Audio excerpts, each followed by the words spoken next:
So here's how I died. Not in a blaze of glory, not saving the galaxy, not even in a properly dramatic accident. I choked on recycled coffee while delivering toothpaste to mining station Zeta 7.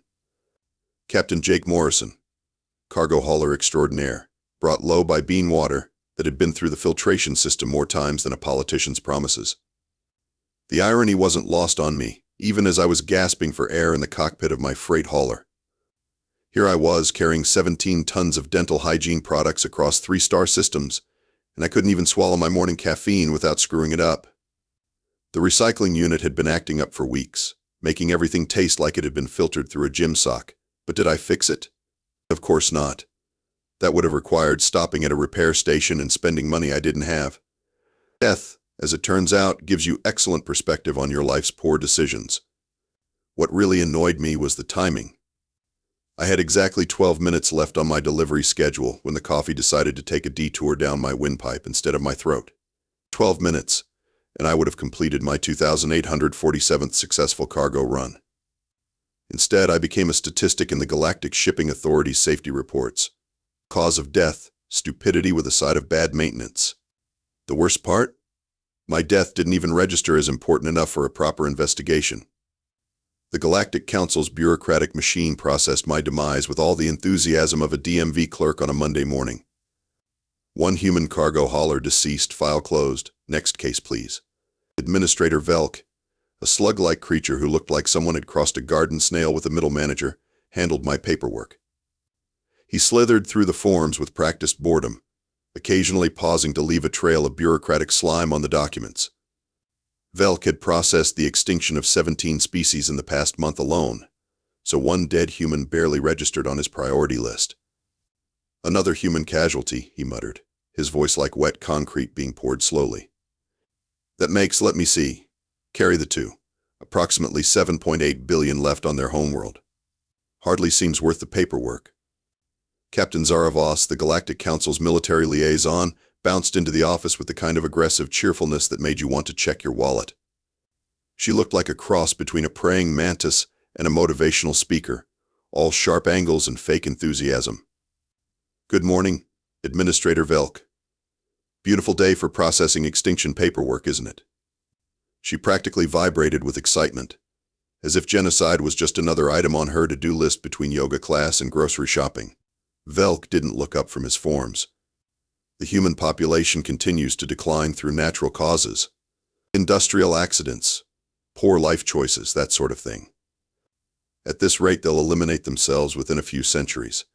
Very efficient of them. Oh, but that's far too slow. Zara chirped, adjusting her military insignia with one of her forearms. The Council's been discussing the human situation for months now. We really should make a decision soon. You know how they hate it when agenda items carry over to the next quarter. And that's how my death became the catalyst for humanity's potential extinction. Not because I was important, not because I represented some threat to galactic civilization, but because I happened to die right when the Galactic Council was looking for an excuse to clean up their paperwork backlog. The bureaucratic gears started turning with all the speed and precision of a rusty carnival ride. Forms were filed, committees were notified, and somewhere in the vast machinery of galactic government, humanity's fate was reduced to a line item in a budget proposal. From my new perspective as a deceased observer, I had to admit there was something almost beautiful about the sheer incompetence of it all. Here was a government that had managed to unite thousands of species across millions of star systems, and they were about to accidentally wipe out an entire civilization because they couldn't be bothered to properly investigate one cargo hauler's coffee-related demise. If I wasn't dead, I might have been impressed. The Galactic Council's emergency session on the human problem had all the urgency of a library book club discussing whether to read romance or mystery novels next month. The Grand Assembly Hall, designed to inspire awe with its soaring architecture and crystalline walls, instead hosted what looked like the galaxy's most expensive group therapy session. Species representative Thorpe, who resembled a paranoid peacock with trust issues, ruffled his iridescent feathers as he addressed the council. Fellow beings, I have conducted extensive research into human behavioral patterns, and I must warn you, they are far more dangerous than they appear. Commander Rex X, built like a rhinoceros who had discovered weightlifting and anger management issues, snorted dismissively. Research?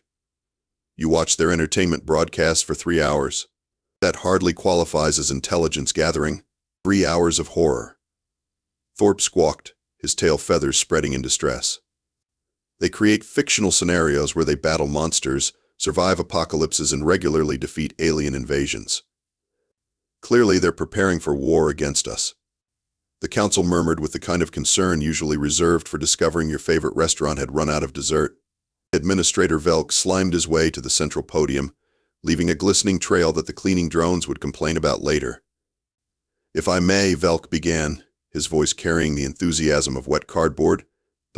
The human mortality statistics suggest they're quite capable of eliminating themselves without our intervention. Perhaps we could simply wait them out? Absolutely not. Captain Zara bounded to her feet, all 4 arms gesticulating wildly.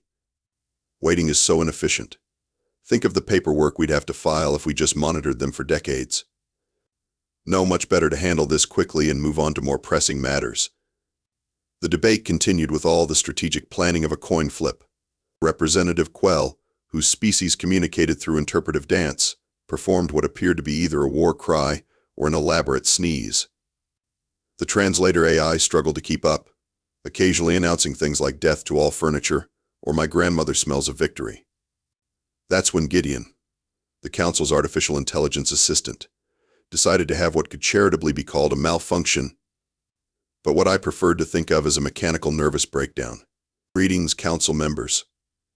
Gideon's voice echoed through the chamber with inappropriate cheerfulness. I have compiled the requested data on human elimination protocols. Would you like to hear today's specials? Commander Rex X leaned forward in his seat, which groaned under his considerable bulk. Specials? What specials? Today we're featuring a lovely earth carbonara with mushrooms, served with a side of cosmic destruction, and for dessert, the complete planetary annihilation with your choice of sauce. Gideon announced as if he were running a particularly enthusiastic restaurant. The council exchanged glances that ranged from confused to mildly concerned to completely bewildered.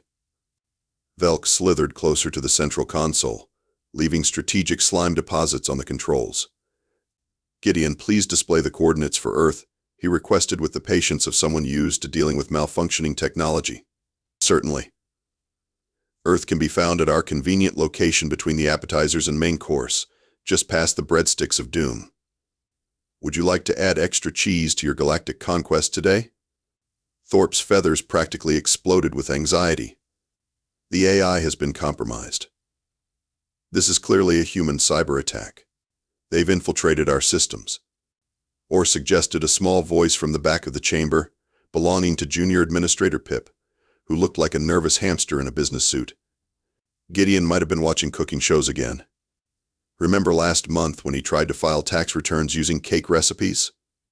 The vote proceeded anyway, because nothing stops bureaucratic momentum like a runaway freight train made of paperwork and questionable decisions.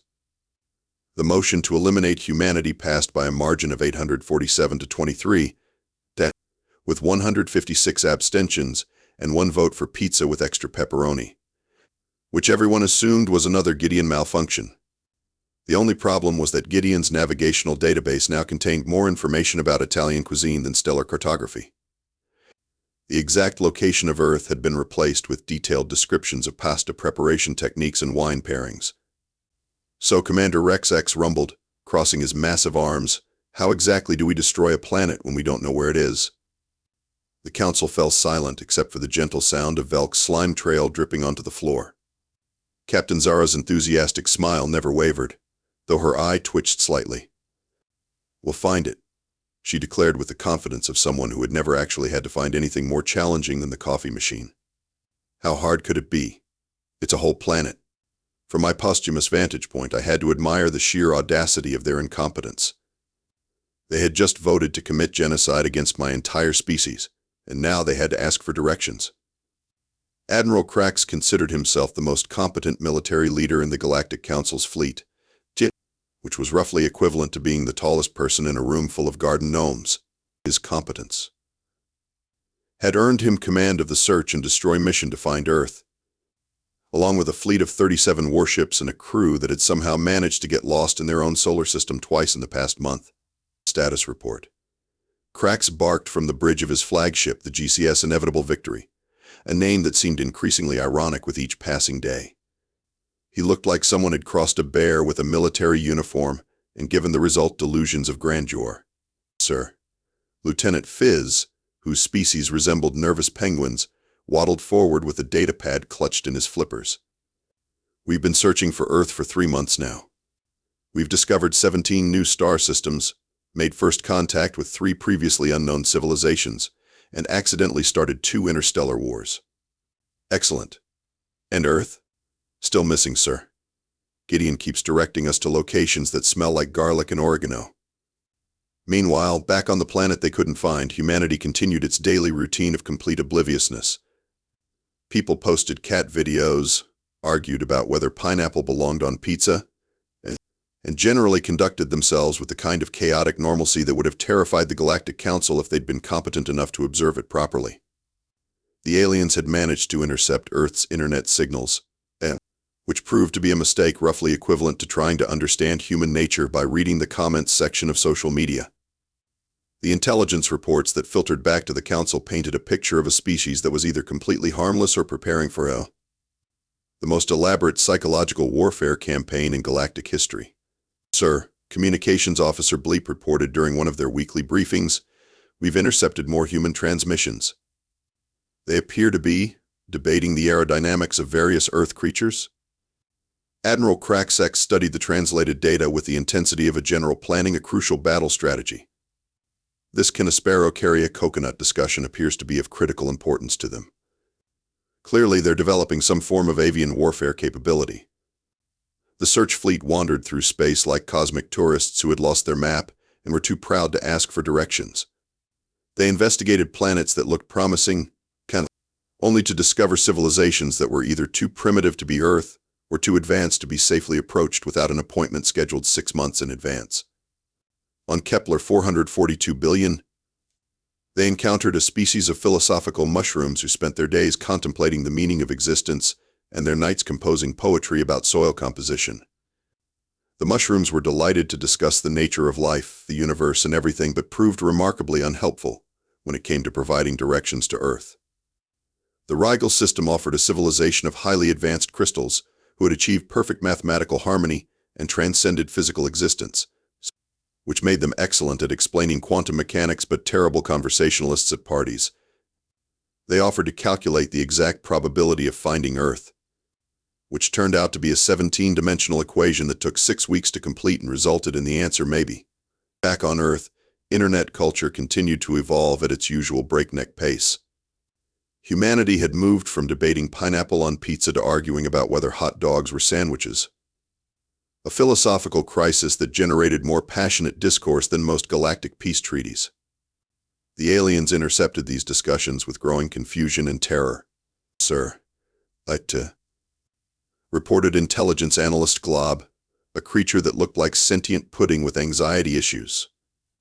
The humans appear to have strong opinions about food classification systems. Some of them are willing to engage in what they call flame wars over the structural integrity of various edible arrangements. Flame wars? Admiral Krax's ears perked up. They have weaponized fire? We're not entirely certain, sir. The translations are complex. They also seem to have strong feelings about something called pumpkin spice and whether it belongs in coffee. We believe this may be code for some form of chemical warfare. The search continued for months, with the alien fleet growing increasingly desperate and confused. They had enough firepower to level a moon, sophisticated scanning equipment that could detect life forms from 3 star systems away, and navigational computers that could plot courses through 17 dimensions simultaneously. What they didn't have was the ability to admit they were lost. Perhaps, suggested Navigator Word tentatively, their tentacles curled in what their species used to indicate extreme diplomatic caution. We could ask someone for directions. The bridge fell silent except for the gentle humming of life support systems and Admiral Krax's slowly building outrage. Ask for directions? He roared. We are the most advanced military force in the galaxy. We do not ask for directions. We find planets through superior strategy and tactical brilliance. Of course, sir, Wara replied, making a note to update their resume as soon as possible. For my spectral observation post, I watched humanity go about its business while an entire alien armada stumbled around the galaxy like drunk tourists looking for a bathroom. It was beautiful in its own way, this cosmic comedy of errors, though I couldn't help feeling a little insulted that my species was proving this difficult to locate and destroy. After 6 months of wandering around the galaxy like lost tourists with weapons of mass destruction, Admiral Krax's fleet finally stumbled across Earth purely by accident. They had been chasing what they thought was a promising energy signature, which turned out to be emissions from humanity's various streaming services broadcasting reality TV shows into space. Sir. Lieutenant Fizz waddled onto the bridge with all the excitement of a penguin who had discovered fish. We've found it. The source of the transmissions. It's a blue-green planet in an unremarkable solar system. Admiral Krax studied the tactical display with the satisfaction of someone who had finally found their car keys after searching the entire house. Excellent. Deploy the fleet in standard invasion formation. We'll show these humans the true power of Galactic Council military precision. What followed could charitably be described as a masterclass in how not to invade a planet, or more accurately, as the most spectacular military failure since someone decided it would be a good idea to attack Russia in winter. The problem started immediately. The invasion fleet's cloaking systems, designed to work in the vacuum of space, had not been tested in Earth's atmosphere. Instead of remaining invisible, the ships began flickering like a broken neon sign, creating a light show that was visible from 6 continents and immediately went viral on social media. Sir, Communications Officer Bleep reported with the tone of someone delivering particularly bad news. The humans have noticed us. They're taking pictures. The tactical situation deteriorated rapidly. Admiral Krax had planned for resistance, counterattacks, maybe even a heroic last stand by primitive but determined defenders. He had not planned for humanity's actual response, which was to livestream the entire invasion on 17 different platforms while providing running commentary. Oh my God, are those actual flying saucers? Guys, you have to see this. I'm literally watching an alien invasion right now. Do you think they take requests? I want to ask them about anal probes. The invasion fleet's weapon systems, calibrated for space combat, proved hilariously unsuited for atmospheric warfare. The first barrage of plasma cannons, intended to demonstrate overwhelming firepower, instead created a spectacular fireworks display that several major cities mistook for an early 4th of July celebration. Commander Rex X, leading the ground assault, discovered that his species' natural rhinoceros-like biology was not well suited for Earth's gravity. Instead of charging menacingly toward human positions, he found himself stumbling around like a drunk hippopotamus in power armor. This is Ground Team Leader to Admiral Krax X. He wheezed into his communicator after attempting to make a dramatic entrance, and instead face-planting into a parking lot. The humans have deployed some kind of gravitational weapon. I can barely stand up. Negative, Commander, Admiral Krax X replied from orbit. That's just their planet's natural gravity. Perhaps you should have spent less time in the fitness center and more time in planetary adaptation training. The language barriers proved equally problematic. The universal translators, designed to handle the sophisticated communications of advanced civilizations, completely broke down when confronted with human internet slang, the regional dialects, and the general chaos of multiple languages being shouted simultaneously. The aliens' attempt at a terrifying battle cry emerged from their translators as we demand your immediate surrender, and also would like to order 2 large pizzas with extra cheese. Humanity's response was typically chaotic. Some people did indeed order pizza for the confused aliens. Others assumed it was an elaborate movie stunt and kept asking where the cameras were hidden. A few entrepreneurs immediately began selling "I survived the alien invasion" t-shirts, despite the fact that the invasion was still technically in progress. The situation reached peak absurdity when Marcus, a 17-year-old from suburban Chicago, managed to hack into the alien fleet's communications network using nothing but his gaming laptop, 3 energy drinks, and the kind of determined stubbornness that only teenagers possess when they're trying to prove a point. Dude, Marcus announced to his Twitch stream, I think I just took control of their ships. Hold on, let me see what this button does. Half the invasion fleet suddenly began playing Earth's top 40 hits at maximum volume while executing synchronized dance maneuvers that their navigation systems had somehow interpreted as defensive patterns.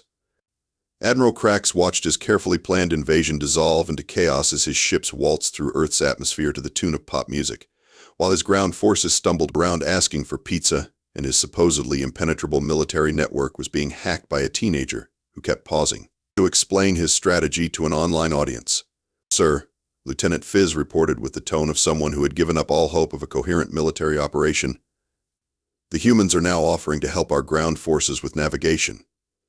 Apparently they think we're lost tourists." "Lost tourists?" Admiral Krax's voice climbed several octaves higher than was dignified for a military commander. "Yes, sir. They keep asking if we need directions and offering to call us a taxi." One human female gave Commander Rex X a bottle of water and asked if he needed medical attention. From my otherworldly vantage point, I watched my species accidentally repel an alien invasion through sheer, magnificent chaos. The Galactic Council's military might was being defeated not by superior firepower or tactical brilliance, but by the simple fact that humans had spent millennia perfecting the art of functioning in complete disorder. It was, I had to admit, pretty impressive for a species that couldn't figure out how to make coffee that didn't taste like gym socks. The Galactic Council's invasion of Earth had achieved something that centuries of human history had failed to accomplish. It had united the entire planet in a single purpose. Unfortunately for the aliens, that purpose was to treat the invasion like the galaxy's most elaborate reality TV show. As Admiral Krax's fleet continued its unintentional dance performance in Earth's atmosphere, the aliens began to realize they had made some seriously flawed assumptions about human civilization. The species they had dismissed as primitive and chaotic was proving to be primitive and chaotic in ways that made their advanced technology completely useless. "Sir," reported intelligence analyst Glob, their pudding-like form quivering with what might have been fear or indigestion, "we've been monitoring human communications throughout the invasion. They don't seem afraid." Admiral Krax studied the tactical display, where his ships continued their involuntary choreography while humans below pointed and laughed. "What do you mean, not afraid? We're invading their planet." "Well, sir, they appear to think we're either part of an elaborate entertainment production or that we're simply very lost. Several humans have offered to help us find the nearest space gas station." The situation grew worse as humanity's response to the invasion demonstrated capabilities that the Galactic Council's intelligence reports had completely missed. Human technology, primitive by galactic standards, had one crucial advantage. It had been designed by a species that expected everything to go wrong at the worst possible moment. While alien systems were elegant, efficient, and designed to work perfectly under ideal conditions, human technology was built by people who assumed Murphy's Law was actually an understatement. Every human device had backups for the backups, redundant systems that could run on duct tape and determination, and the kind of robust over-engineering that came from a species that had learned not to trust anything to work properly the first time. Marcus, the teenager who had accidentally hacked the alien fleet, discovered that the aliens' advanced computer systems had a fatal flaw, that they had never encountered anyone stupid enough to try the things that humans routinely attempted with technology.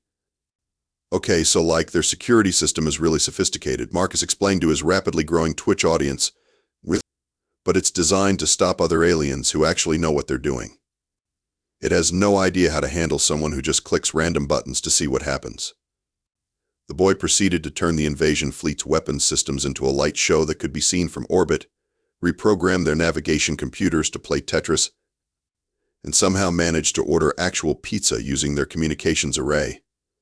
Meanwhile, the Chavarian, humanity's chaotic social media networks proved immune to alien cyber attacks for the simple reason that no sane artificial intelligence could figure out how human internet culture actually worked. The aliens' attempts to spread disinformation were immediately recognized as fake news and roundly mocked, while their efforts to cause panic were derailed by people who wanted to know if the aliens were available for birthday parties. Commander Rex, still struggling with Earth's gravity, made the mistake of attempting to intimidate a group of humans who had gathered to watch the invasion. His species' traditional threat display, which involved rearing up on hind legs and bellowing challenges, was interpreted by the humans as either a mating dance or a request for medical assistance. "Are you okay, big guy?" asked Linda, a kindergarten teacher from Oklahoma, offering Commander Rex X a granola bar. "You look like you might be having some kind of episode. Do you need us to call someone?" The final straw came when humanity's response to the invasion began to overwhelm the aliens through pure, chaotic logistics. Humans had spent thousands of years perfecting the art of mob management, crowd control, and somehow making large groups of people do approximately the right thing despite having no central coordination. The invasion fleet found itself surrounded by thousands of small aircraft, boats, and vehicles filled with humans who wanted to get closer to the action. News crews, amateur photographers, street vendors selling alien-themed snacks, and tourists who had traveled halfway around the world to see the invasion created a traffic jam that extended from Earth's surface to low orbit. "Sir," Lieutenant Fizz reported with the tone of someone who had completely given up on military protocol, "we're trapped. The humans have us surrounded." "Surrounded? How many of them are there?" "All of them, sir. The entire planet appears to have mobilized to come look at us. They're taking pictures, asking for autographs, and someone just offered to sell me a t-shirt with my face on it." Admiral Crack stared at the tactical display, where his invasion fleet was now completely immobilized by what appeared to be the largest traffic jam in galactic history. The humans hadn't defeated them through superior firepower or advanced tactics. They had defeated them through sheer, overwhelming friendliness and the kind of aggressive curiosity that had made them leave their home planet in the first place. "This is impossible," he muttered, watching a human news crew somehow managing to conduct an interview with one of his pilots while the ship was still technically engaged in combat operations.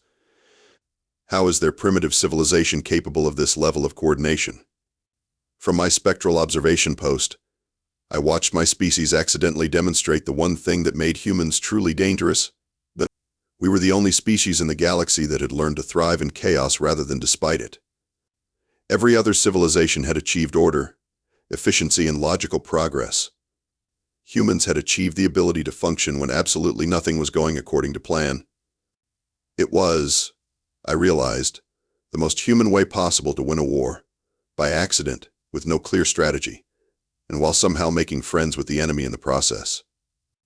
The Galactic Council's surrender to humanity proceeded with exactly the same bureaucratic efficiency they had demonstrated throughout the entire invasion attempt, which is to say it took 6 months, 17 committees, and enough paperwork to deforest a small moon. Administrator Velk slimed his way through the surrender documents with the same enthusiasm he had shown for processing my death certificate, leaving strategic slime trails on every page that required signature. "If I could direct your attention to subsection 47C, he droned to the human negotiating team. "You'll note that standard galactic surrender protocols require a waiting period of 90 standard days before any actual surrender can take effect." The human delegation, led by Secretary of State Patricia Williams, a woman who had spent 20 years dealing with Washington politics and was therefore uniquely qualified to handle alien bureaucracy, smiled with the patience of someone who had explained the same thing to Congress hundreds of times. "That's fine," she replied. "We'll wait. We've got Netflix." Captain Zaravos bounced around the negotiation chamber with her usual aggressive cheerfulness, though now it seemed more nervous than enthusiastic. "This is so exciting. A complete restructuring of galactic government. Think of all the new forms we'll need to create." The transition of power happened gradually, mostly because humanity kept accidentally solving problems that the Galactic Council had been working on for centuries. Earth's chaotic approach to governance, where multiple competing systems somehow managed to function simultaneously, proved remarkably effective at managing a galaxy full of species who couldn't agree on what color space should be. The human approach to diplomacy, which involved feeding everyone until they were too full to fight, revolutionized interstellar relations. Within 3 months of Earth becoming the galactic capital, the number of active wars had dropped by 70%, mostly because the various combatants kept getting distracted by potluck dinners and cultural exchange programs. Admiral Craxes, whose invasion fleet had been converted into the galaxy's most efficient pizza delivery service, found himself appointed as Earth's Minister of Interstellar Logistics. His natural talent for organizational chaos made him surprisingly effective at managing supply chains across multiple star systems. I still don't understand how they did it. he confided to Commander Rex X during one of their weekly strategy meetings, which now took place at a sports bar in downtown Chicago. They defeated our entire military without firing a shot. Commander Rex X, who had discovered that Earth gravity was excellent for building muscle mass and had become an inadvertent fitness influencer, nodded thoughtfully. I think that was the point. They didn't try to defeat us. They just absorbed us. The Galactic Council's various species found themselves gradually integrated into human society through the simple expedient of humans treating everyone like they belonged there, until they actually did. The paranoid bird creature Thorpe discovered a talent for social media management and now ran Earth's most popular alien conspiracy theory debunking channel. Representative Quell's interpretive dance was recognized as a legitimate art form, and they were offered tenure at Juilliard. Gideon, the malfunctioning AI who had started the whole mess, was given a job as Earth's orbital traffic controller, where his tendency to confuse navigation with restaurant orders proved surprisingly useful for managing the constant flow of alien tourists, diplomats, and refugees who wanted to experience human chaos firsthand. Earth control to incoming vessel. Gideon announced cheerfully to a Regellian diplomatic ship, "You are cleared for landing at Spaceport 7. Today's special is democracy with a side of constitutional rights, and for dessert, we have freedom of speech with your choice of amendment. Would you like to add extra due process to your stay?" From my posthumous perspective, I watched humanity accidentally become the center of galactic civilization not through conquest or superior technology, but through the simple expedient of being the only species that knew how to make everyone else feel welcome at the party. The final irony wasn't lost on me. I had died delivering toothpaste, the most mundane cargo imaginable, and my death had triggered a chain of events that led to my species becoming the galactic government by default. All because we were the only civilization that had figured out how to function when everything was falling apart. "Gideon," I said, though of course no one could hear me, "any chance you could order me a pizza? Extra cheese, hold the cosmic destruction." "Certainly," Gideon replied, somehow. "One afterlife special, coming right up. Would you like that with a side of eternal perspective, or do you prefer the existential dread sauce?" Even death, it seemed, was more entertaining when humans were involved. And somewhere in the vast bureaucratic machinery of the new galactic government, Administrator Velk was probably filing a report about the successful integration of posthumous entities into the cosmic order, complete with appropriate slime trails and a 17-page appendix on proper ghost registration procedures. It was, I had to admit, exactly the kind of ending my species deserved: chaotic, accidental, and somehow more successful than anyone had planned.